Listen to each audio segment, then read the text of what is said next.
ਸਤਿ ਸ਼੍ਰੀ ਅਕਾਲ। ਤੁਸੀਂ ਵੇਖ ਰਹੇ ਹੋ ਟੀਵੀ ਪੰਜਾਬ ਤੇ ਮੈਂ ਹਾਂ ਤੁਹਾਡੇ ਨਾਲ ਇੰਦਰਪ੍ਰੀਤ ਕੌਰ ਸੰਗੀਲਾ। ਖਬਰਾਂ ਦੇ ਇਸ ਬੁਲੇਟਿਨ ਵਿੱਚ ਤੁਹਾਡਾ ਸਵਾਗਤ ਹੈ। ਸਭ ਤੋਂ ਪਹਿਲਾਂ ਨਜ਼ਰ ਮਾਰਦੇ ਹਾਂ ਹੈਡਲਾਈਨਸ ਤੇ। ਕਿ ਭਾਜਪਾ ਲੀਡਰਾਂ ਦੇ ਕੈਨੇਡਾ ਵਿੱਚ ਲੱਗੇਗਾ ਬੈਨ, ਕੈਨੇਡਾ ਦੀ ਸੰਸਦ ਵਿੱਚ ਗੂੰਜਿਆ ਪੰਜਾਬ ਦਾ ਮੁੱਦਾ। ਅੰਮ੍ਰਿਤਪਾਲ ਸਿੰਘ ਦੀ ਪਤਨੀ ਬਾਰੇ ਵੱਡਾ ਖੁਲਾਸਾ, ਪਤਨੀ ਖਿਲਾਫ ਯੂਕੇ ਵਿੱਚ ਹੋਈ ਸੀ ਕਾਰਵਾਈ। ਲੜਕੀ ਨੂੰ ਅਗਵਾ ਕਰਨ ਦੇ ਮਾਮਲੇ ਵਿੱਚ ਪੰਜਾਬੀ ਸ਼ਾਮਿਲ 2 ਪੰਜਾਬੀ ਨੌਜਵਾਨਾਂ ਨੂੰ ਵਾਰੰਟ ਹੋਇਆ ਜਾਰੀ। ਐਕਸਪ੍ਰੈਸ ਐਂਟਰੀ ਦਾ ਨਿਕਲਿਆ ਵੱਡਾ ਡਰਾਅ, 7000 ਨੂੰ ਮਿਲੇ ਪੀਆਰ ਦੇ ਸੱਦੇ। ਕੈਨੇਡਾ ਵਿੱਚ ਭਾਜਪਾ ਲੀਡਰਾਂ ਦੀ ਐਂਟਰੀ ਦੇ ਉੱਪਰ ਬੈਨ ਲਗਾਉਣ ਸੰਬੰਧੀ ਇੱਕ ਵਾਰ ਫਿਰ ਤੋਂ ਮੰਗ ਕੀਤੀ ਗਈ ਹੈ। ਕੈਨੇਡਾ ਦੀ ਸੰਸਦ ਦੇ ਵਿੱਚ ਪੰਜਾਬ ਦਾ ਮੁੱਦਾ ਗੂੰਜਿਆ, ਜਿੱਥੇ ਜਗਮੀਤ ਸਿੰਘ ਇਸ ਬਾਰੇ ਖੁੱਲ੍ਹ ਕੇ ਬੋਲਦੇ ਹੋਏ ਦਿਖਾਈ ਦਿੱਤੇ। ਜਗਮੀਤ ਸਿੰਘ ਨੇ ਕਿਹਾ ਕਿ ਸਾਨੂੰ G20 ਸਮਿਟ ਦਾ ਬਾਈਕਾਟ ਕਰਨਾ ਚਾਹੀਦਾ ਹੈ ਤੇ ਨਾਲ ਹੀ ਕੁਝ ਭਾਜਪਾ ਲੀਡਰਾਂ ਦੇ ਉੱਪਰ ਬੈਨ ਲਗਾਉਣ ਦੀ ਵੀ ਉਹਨਾਂ ਵੱਲੋਂ ਮੰਗ ਕੀਤੀ ਗਈ ਹੈ। ਪੰਜਾਬ ਦਾ ਮੁੱਦਾ ਕੈਨੇਡਾ ਦੀ ਸੰਸਦ ਵਿੱਚ ਗੂੰਜਿਆ ਤੇ ਜਗਮੀਤ ਸਿੰਘ ਨੇ ਭਾਜਪਾ ਲੀਡਰਾਂ ਦੇ ਉੱਪਰ ਕੈਨੇਡਾ ਵਿੱਚ ਬੈਨ ਲਗਾਉਣ ਦੀ ਮੰਗ ਕੀਤੀ ਹੈ। ਜੀ ਹਾਂ, ਐਨਡੀਪੀ ਲੀਡਰ ਜਗਮੀਤ ਸਿੰਘ ਲਗਾਤਾਰ ਪੰਜਾਬ ਦੀ ਸਥਿਤੀ ਬਾਰੇ ਖੁੱਲ੍ਹ ਕੇ ਬੋਲ ਰਹੇ ਨੇ ਤੇ ਉਹਨਾਂ ਵੱਲੋਂ ਸੋਸ਼ਲ ਮੀਡੀਆ ਦੇ ਰਾਹੀਂ ਆਪਣਾ ਪੱਖ ਰੱਖਿਆ ਜਾ ਰਿਹਾ ਹੈ। ਜਗਮੀਤ ਸਿੰਘ ਦਾ ਟਵਿੱਟਰ ਅਕਾਊਂਟ ਭਾਰਤ ਵਿੱਚ ਬੈਨ ਕਰ ਦਿੱਤਾ ਗਿਆ ਤੇ ਹੁਣ ਕੈਨੇਡਾ ਦੀ ਸੰਸਦ ਵਿੱਚ ਬੋਲਦਿਆਂ ਜਗਮੀਤ ਸਿੰਘ ਨੇ ਕਿਹਾ ਕਿ ਮੌਜੂਦਾ ਸਮੇਂ ਪੰਜਾਬ ਦੇ ਵਿੱਚ ਹਿਊਮਨ ਰਾਈਟਸ ਵਾਇਲੇਸ਼ਨ ਹੋ ਰਹੀ ਹੈ ਤੇ ਮਾਈਨੋਰਿਟੀਜ਼ ਦੇ ਨਾਲ ਜੋ ਕੁਝ ਹੋ ਰਿਹਾ ਹੈ ਇਸ ਬਾਰੇ ਵੀ ਉਹ ਬੋਲਦੇ ਹੋਏ ਦਿਖਾਈ ਦਿੱਤੇ। ਇਸ ਦੇ ਨਾਲ ਹੀ ਜਗਮੀਤ ਸਿੰਘ ਨੇ ਮੰਗ ਕੀਤੀ ਕਿ G20 ਸਮਿਟ ਦਾ ਬਾਈਕਾਟ ਕੀਤਾ ਜਾਵੇ ਤੇ ਕੁਝ ਭਾਜਪਾ ਲੀਡਰਾਂ ਦੇ ਉੱਪਰ ਕੈਨੇਡਾ ਵਿੱਚ ਬੈਨ ਲਗਾਉਣ ਬਾਰੇ ਵੀ ਉਹਨਾਂ ਵੱਲੋਂ ਕਿਹਾ ਗਿਆ। ਕੀ ਕਹਿਣਾ ਉਹਨਾਂ ਦਾ, ਆਓ ਤੁਹਾਨੂੰ ਸੁਣਾਉਂਦੇ ਹਾਂ। The Indian government has suspended cell phone service, internet service, and social media accounts, on top of blocking journalists from covering what's happening while heavy military presence rolls into Punjab. Why has the Prime Minister remained silent on this?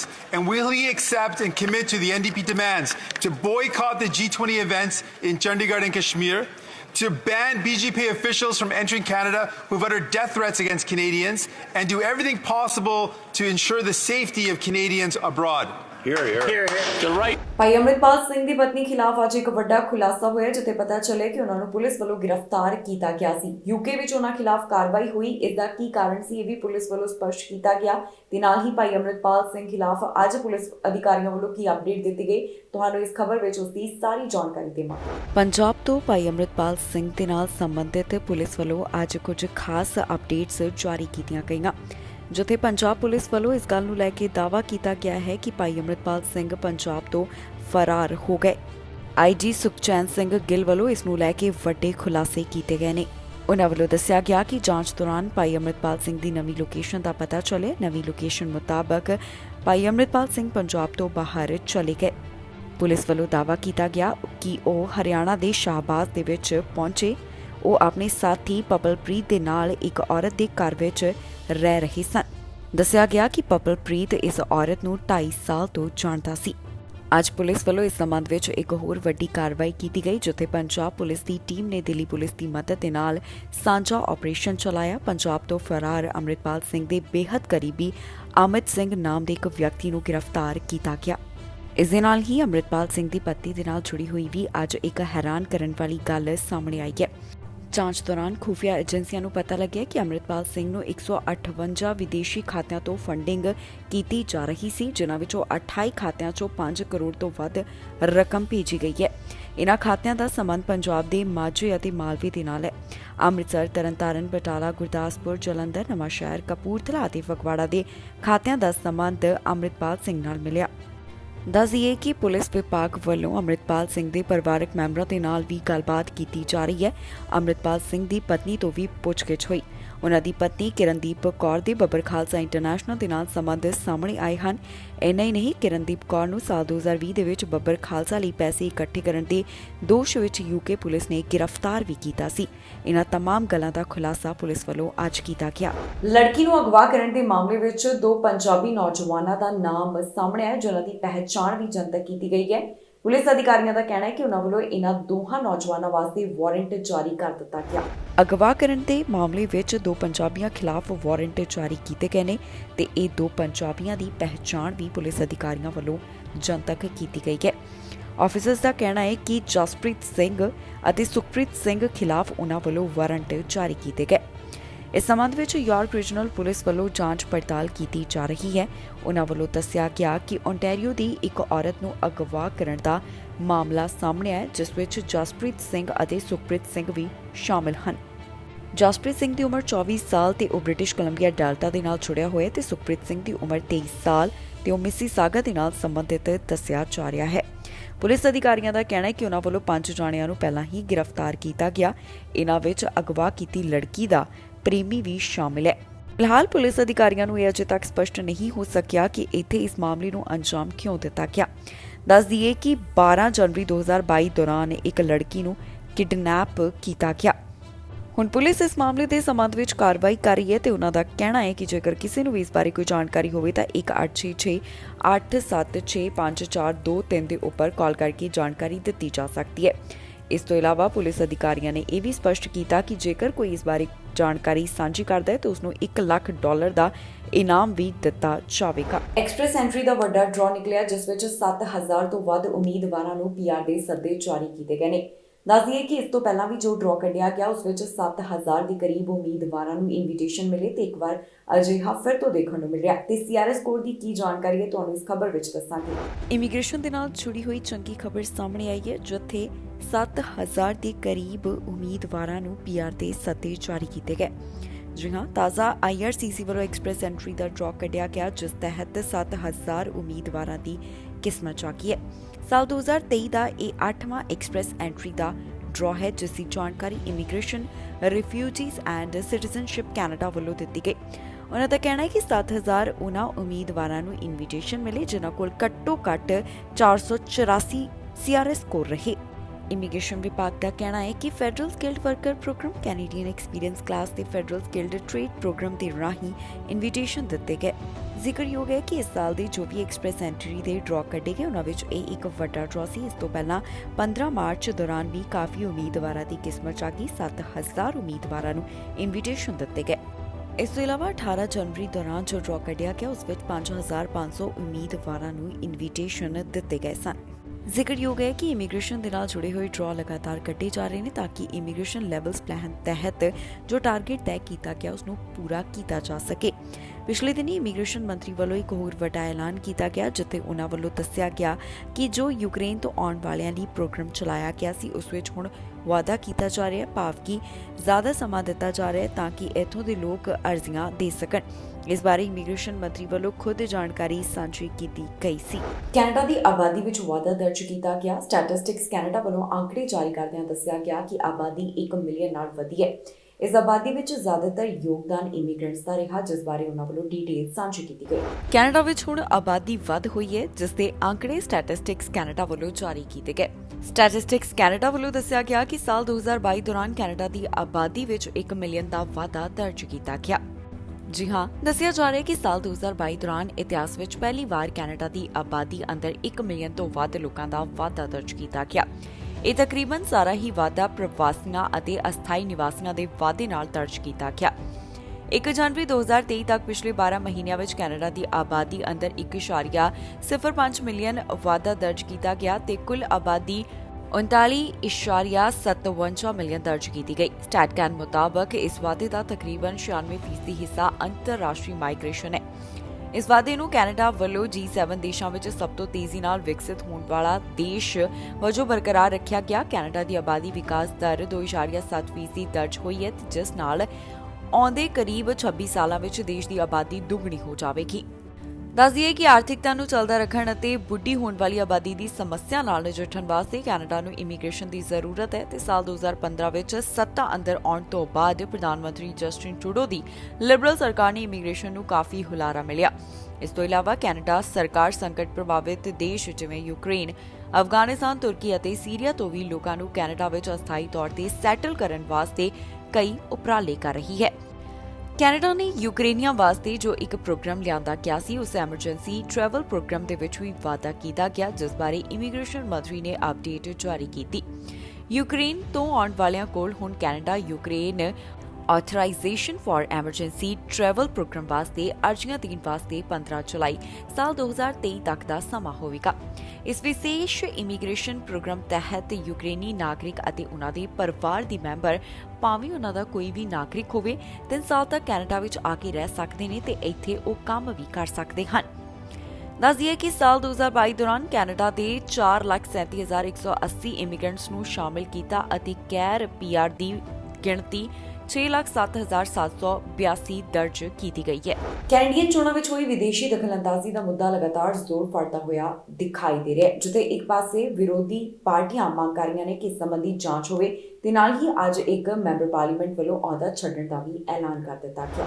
Federal ਚੋਣਾਂ ਵਿੱਚ ਹੋਈ ਵਿਦੇਸ਼ੀ ਦਖਲਅੰਦਾਜ਼ੀ ਦਾ ਮੁੱਦਾ ਲਗਾਤਾਰ ਚਰਚਾ ਫੜਦਾ ਹੀ ਜਾ ਰਿਹਾ ਹੈ। ਚੀਨ ਦੀ ਦਖਲਅੰਦਾਜ਼ੀ ਦੇ ਇਲਜ਼ਾਮਾਂ ਦੇ ਚੱਲਦਿਆਂ ਹੁਣ ਐਮਪੀ ਹੈਨ ਡੋਂਗ ਵੱਲੋਂ ਲਿਬਰਲ ਕਾਕਸ ਤੋਂ ਅਸਤੀਫਾ ਦੇ ਦਿੱਤਾ ਗਿਆ ਹੈ। ਉਹਨਾਂ ਦਾ ਕਹਿਣਾ ਹੈ ਕਿ ਸੁਤੰਤਰ ਐਮਪੀ ਵਜੋਂ ਉਹ ਪਾਰਲੀਮੈਂਟ ਵਿੱਚ ਬੈਠਣਗੇ। ਜੀ ਹਾਂ, ਕੈਨੇਡੀਅਨ ਮਾਮਲਿਆਂ ਵਿੱਚ ਚੀਨ ਸਰਕਾਰ ਦੀ ਦਖਲਅੰਦਾਜ਼ੀ ਦੇ ਇਲਜ਼ਾਮਾਂ ਦਾ ਕੇਂਦਰ ਵਿੱਚ ਆਏ ਐਮਪੀ ਡੋਂਗ ਦੇ ਉੱਪਰ ਅਸਰ ਦੇਖਣ ਨੂੰ ਮਿਲਿਆ, ਜਿੱਥੇ ਉਹਨਾਂ ਨੇ ਲਿਬਰਲ ਕਾਕਸ ਤੋਂ ਅਸਤੀਫਾ ਦੇ ਦਿੱਤਾ। ਉਹਨਾਂ ਦਾ ਕਹਿਣਾ ਹੈ ਕਿ ਉਹ ਸੁਤੰਤਰ ਐਮਪੀ ਦੇ ਤੌਰ ਦੇ ਉੱਪਰ ਹੀ ਹੁਣ ਬੈਠਣਗੇ। ਇੱਕ ਰਿਪੋਰਟ ਸਾਹਮਣੇ ਆਈ ਹੈ ਜਿਸ ਦਾ ਹਵਾਲਾ ਦਿੰਦਿਆਂ ਇੱਕ ਖਬਰ ਵੀ ਪੇਸ਼ ਕੀਤੀ ਗਈ, ਜਿਸ ਵਿੱਚ ਇਹ ਇਲਜ਼ਾਮ ਲਗਾਇਆ ਗਿਆ ਕਿ ਡੋਂਗ ਨੇ ਕਥਿਤ ਤੌਰ ਤੇ ਮਾਈਕਲ ਸਵੈਪਰ ਅਤੇ ਕੌਗਬਰ ਬਾਰੇ ਫਰਵਰੀ 2021 ਵਿੱਚ ਟੋਰਾਂਟੋ ਅੰਦਰ ਇੱਕ ਚੀਨ ਦੇ ਡਿਪਲੋਮੈਟ ਦੇ ਨਾਲ ਗੱਲਬਾਤ ਕੀਤੀ ਸੀ। ਉਸ ਸਮੇਂ ਇਹ ਦੋਵੇਂ ਕੈਨੇਡੀਅਨਸ 2 ਸਾਲ ਤੋਂ ਵੱਧ ਸਮੇਂ ਤੋਂ ਚੀਨ ਵਿੱਚ ਨਜ਼ਰਬੰਦ ਸਨ। ਇਹਨਾਂ ਨੇ ਦਸੰਬਰ 2018 ਵਿੱਚ ਵੈਨਕੂਵਰ ਤੋਂ ਗ੍ਰਿਫਤਾਰ ਕੀਤੇ ਗਏ ਵਹਾਈ ਅਤੇ ਐਗਜ਼ੈਕਟਿਵ ਦੇ ਸੰਬੰਧ ਵਿੱਚ ਕਥਿਤ ਤੌਰ ਤੇ ਬਦਲੇ ਦੀ ਕਾਰਵਾਈ ਦੇ ਤਹਿਤ ਗ੍ਰਿਫਤਾਰੀ ਕੀਤੀ। ਰਿਪੋਰਟ ਦੇ ਵਿੱਚ ਪਤਾ ਚੱਲਿਆ ਕਿ ਡੋਂਗ ਨੇ ਚੀਨ ਦੇ ਕੌਂਸਲ ਜਨਰਲ ਨੂੰ ਕਿਹਾ ਸੀ ਕਿ ਦੋਵੇਂ ਮਾਈਕਲਾਂ ਨੂੰ ਰਿਹਾ ਕਰਨਾ ਵਿਰੋਧੀ ਕੰਜ਼ਰਵੇਟਿਵ ਨੂੰ ਫਾਇਦਾ ਕਰੇਗਾ, ਪਰ ਇਸ ਮਾਮਲੇ ਵਿੱਚ ਕੁਝ ਪ੍ਰਗਤੀ ਜ਼ਾਹਰ ਹੋਣ ਵਾਸਤੇ ਲਿਬਰਲਸ ਨੂੰ ਮਦਦ ਮਿਲੇਗੀ। ਟੋਰਾਂਟੋ ਇਲਾਕੇ ਦੇ ਡੌਨ ਵੈਲੀ ਨਾਰਥ ਹਲਕੇ ਤੋਂ ਐਮਪੀ ਡੋਂਗ ਨੇ ਕਿਹਾ ਕਿ ਉਹ ਚੀਨ ਦੇ ਕੌਂਸਲ ਜਨਰਲ ਨੂੰ ਮਿਲੇ ਸਨ, ਪਰ ਦੋਵੇਂ ਮਾਈਕਲਸ ਬਾਰੇ ਗੱਲਬਾਤ ਜਿਵੇਂ ਕਿ ਦਰਸਾਇਆ ਗਿਆ ਹੈ ਉਹ ਸਰਾਸਰ ਗਲਤ ਹੈ। ਡੋਂਗ ਨੇ ਹਾਊਸ ਆਫ ਕਾਮਨਸ ਵਿੱਚ ਕਿਹਾ ਕਿ ਮੈਂ ਸਪਸ਼ਟ ਕਰ ਦੇਣਾ ਚਾਹੁੰਦਾ ਕਿ ਜੋ ਵੀ ਖਬਰ ਵਿੱਚ ਛਾਪਿਆ ਗਿਆ ਹੈ ਉਹ ਝੂਠ ਹੈ ਤੇ ਮੈਂ ਇਹਨਾਂ ਸਰਾਸਰ ਝੂਠੇ ਦਾਅਵਿਆਂ ਤੋਂ ਖੁਦ ਦਾ ਬਚਾਅ ਕਰਾਂਗਾ। ਉਹ ਕਹਿੰਦੇ ਨੇ ਕਿ ਮੈਂ ਤੁਹਾਨੂੰ ਇੱਕ ਪਾਰਲੀਮੈਂਟ ਮੈਂਬਰ ਅਤੇ ਵਿਅਕਤੀ ਦੇ ਤੌਰ ਤੇ ਭਰੋਸਾ ਦਿਵਾਉਂਦਾ ਹਾਂ ਕਿ ਮੈਂ ਕਦੇ ਵੀ ਕਿਸੇ ਵੀ ਕੈਨੇਡੀਅਨ ਦੇ ਬੁਨਿਆਦੀ ਮਨੁੱਖੀ ਅਧਿਕਾਰਾਂ ਦੀ ਕਿਤੇ ਵੀ ਉਲੰਘਣਾ ਦੀ ਵਕਾਲਤ ਜਾਂ ਫਿਰ ਸਮਰਥਨ ਨਹੀਂ ਕਰਾਂਗਾ।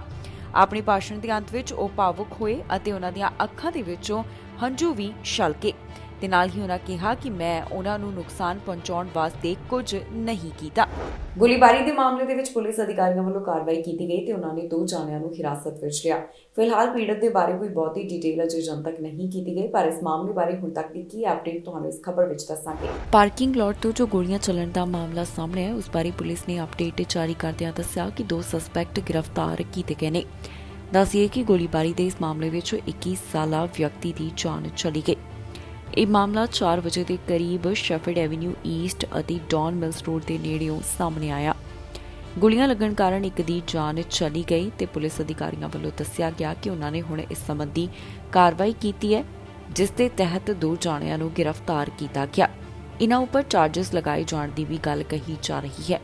ਆਫੀਸਰਸ ਵੱਲੋਂ ਇਸ ਬਾਰੇ ਅਪਡੇਟ ਵੀ ਜਾਰੀ ਕੀਤੀ ਗਈ, ਪਰ ਦੱਸ ਦੇਈਏ ਕਿ ਅਜੇ ਉਹਨਾਂ ਵੱਲੋਂ ਪੀੜਤਾਂ ਦੀ ਪਹਿਚਾਣ ਜਨਤਕ ਨਹੀਂ ਕੀਤੀ ਗਈ। ਅਮਰੀਕੀ ਰਾਸ਼ਟਰਪਤੀ ਜੋ ਬਾਈਡਨ ਕੈਨੇਡਾ ਫੇਰੀ ਦੇ ਉੱਪਰ ਆ ਰਹੇ ਨੇ, ਜਿਸ ਨੂੰ ਲੈ ਕੇ ਪ੍ਰਧਾਨ ਮੰਤਰੀ ਜਸਟਿਨ ਟਰੂਡੋ ਵੱਲੋਂ ਆਪਣੇ ਵਿਚਾਰ ਸਾਂਝੇ ਕੀਤੇ ਗਏ ਤੇ ਨਾਲ ਹੀ ਕੰਜ਼ਰਵੇਟਿਵ ਪਾਰਟੀ ਦੇ ਲੀਡਰ ਵੀ ਇਸ ਬਾਰੇ ਬੋਲੇ ਨੇ। ਅਮਰੀਕਾ ਦੇ ਰਾਸ਼ਟਰਪਤੀ ਜੋ ਬਾਈਡਨ ਦੇ ਦੌਰੇ ਨੂੰ ਲੈ ਕੇ ਪ੍ਰਧਾਨ ਮੰਤਰੀ ਜਸਟਿਨ ਟਰੂਡੋ ਦਾ ਬਿਆਨ ਸਾਹਮਣੇ ਆਇਆ ਤੇ ਨਾਲ ਹੀ ਕੰਜ਼ਰਵੇਟਿਵ ਪਾਰਟੀ ਦੇ ਲੀਡਰ ਵੀ ਇਸ ਮੁੱਦੇ ਦੇ ਉੱਪਰ ਗੱਲ ਕਰਦੇ ਹੋਏ ਦਿਖਾਈ ਦਿੱਤੇ ਨੇ।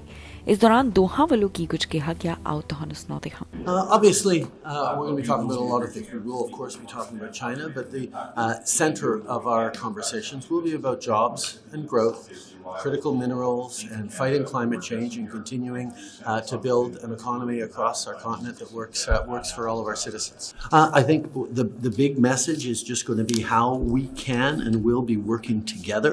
Not your to message, build his jobs, message. but his message as well. The message from both of us and why we are focused on creating jobs and fighting climate change and creating growth together. The message that we can do things and we will be doing things together as North Americans counter him on to Haiti? actually deliver that. All know that President Biden is coming this week to visit Canada. Our demands as Conservatives are very reasonable.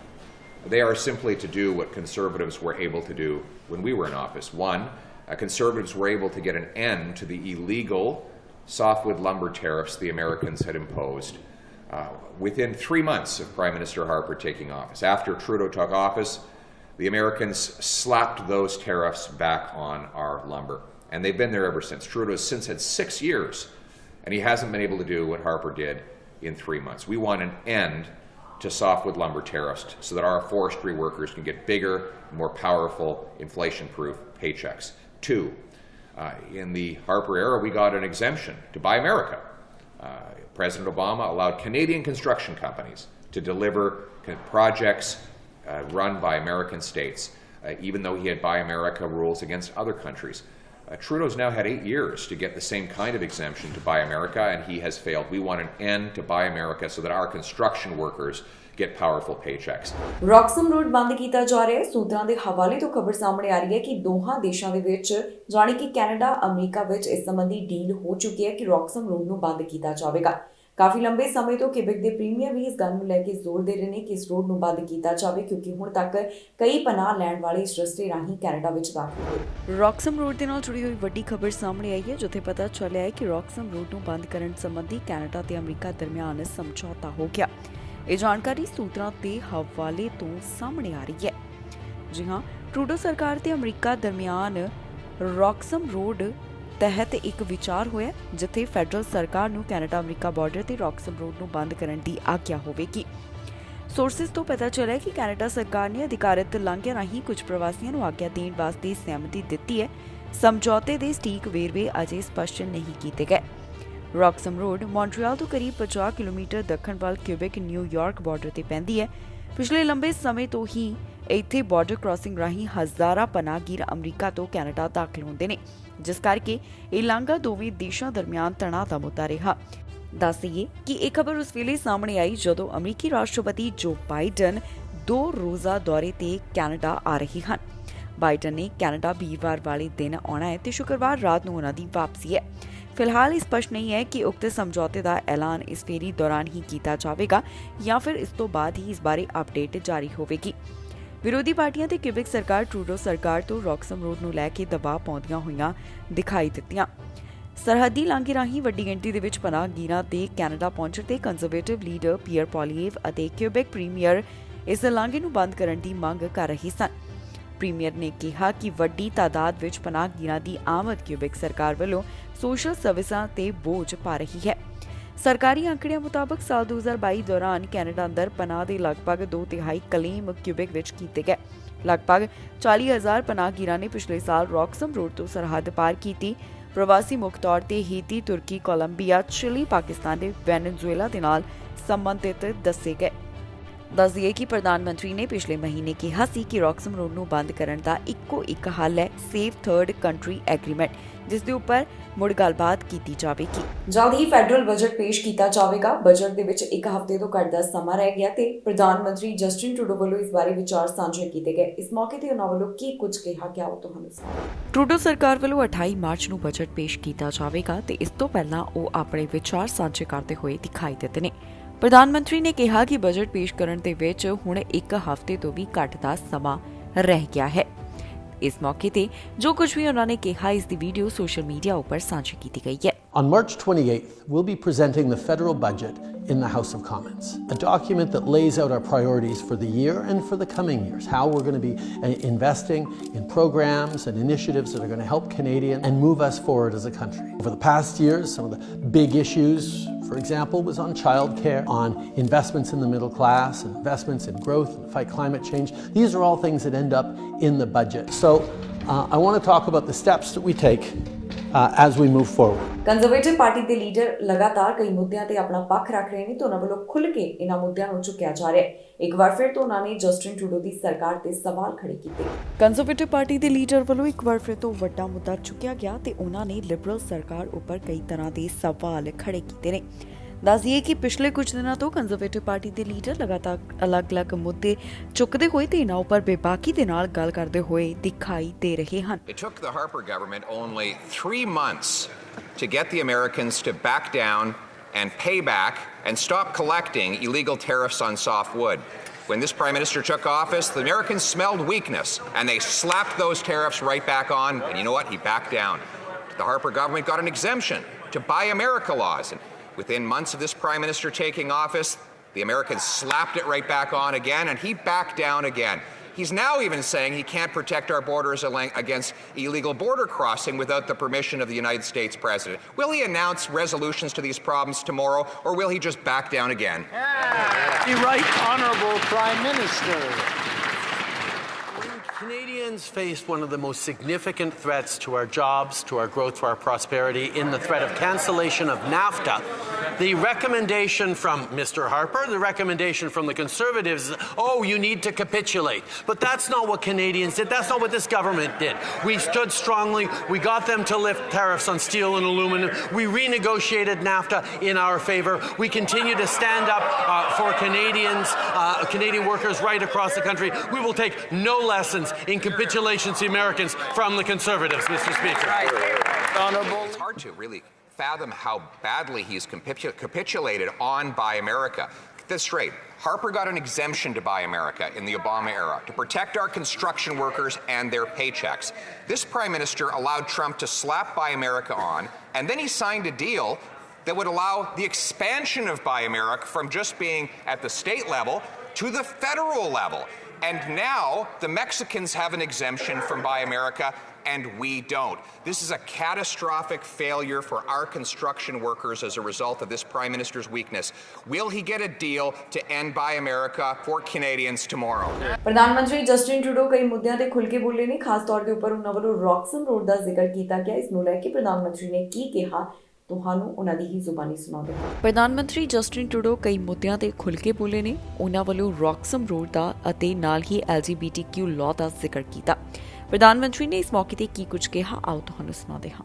Condemn in the absolute strongest terms the despicable law put forward by the Ugandan government discriminating against the 2S LGBTQI+ community. This is something that Canada totally and completely stands against. We will be looking at how we can support the community in Uganda as we continue to stand for 2S LGBTQI+ rights in Canada and around the world.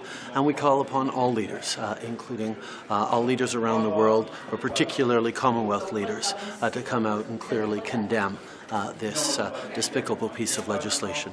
Obviously, it's an issue that we take extraordinarily seriously. We've been working closely with the Americans for many, many months now and beyond to make sure we're both protecting the integrity of our borders, but also protecting vulnerable asylum seekers. This is something that we take extremely seriously. ਪ੍ਰਧਾਨ ਮੰਤਰੀ Justin Trudeau ਵੱਲੋਂ ਰਮਦਾਨ ਦੀ ਵਧਾਈ ਦਿੱਤੀ ਗਈ। ਉਹਨਾਂ ਨੇ तमाम ਮੁਸਲਿਮ ਭਾਈਚਾਰੇ ਦੇ ਲੋਕਾਂ ਵਾਸਤੇ ਇੱਕ ਸੰਦੇਸ਼ ਜਾਰੀ ਕੀਤਾ, ਜਿਸ ਦੀ ਵੀਡੀਓ ਖੁਦ ਦੇ ਸੋਸ਼ਲ ਮੀਡੀਆ ਪਲੇਟਫਾਰਮ ਦੇ ਉੱਪਰ ਵੀ ਉਹਨਾਂ ਵੱਲੋਂ ਸਾਂਝੀ ਕੀਤੀ ਗਈ ਹੈ। ਕੀ ਕਹਿਣਾ ਪ੍ਰਧਾਨ ਮੰਤਰੀ ਦਾ, ਆਓ ਤੁਹਾਨੂੰ ਸੁਣਾਉਂਦੇ ਹਾਂ। ਪ੍ਰਧਾਨ ਮੰਤਰੀ ਜਸਟਿਨ ਟਰੂਡੋ ਵੱਲੋਂ ਰਮਦਾਨ ਦੀ ਵਧਾਈ ਦਿੱਤੀ ਗਈ ਤੇ ਇਸ ਦੀ ਵੀਡੀਓ ਉਹਨਾਂ ਨੇ ਖੁਦ ਦੇ ਸੋਸ਼ਲ ਮੀਡੀਆ ਪਲੇਟਫਾਰਮ ਦੇ ਉੱਪਰ ਸਾਂਝੀ ਕੀਤੀ ਹੈ।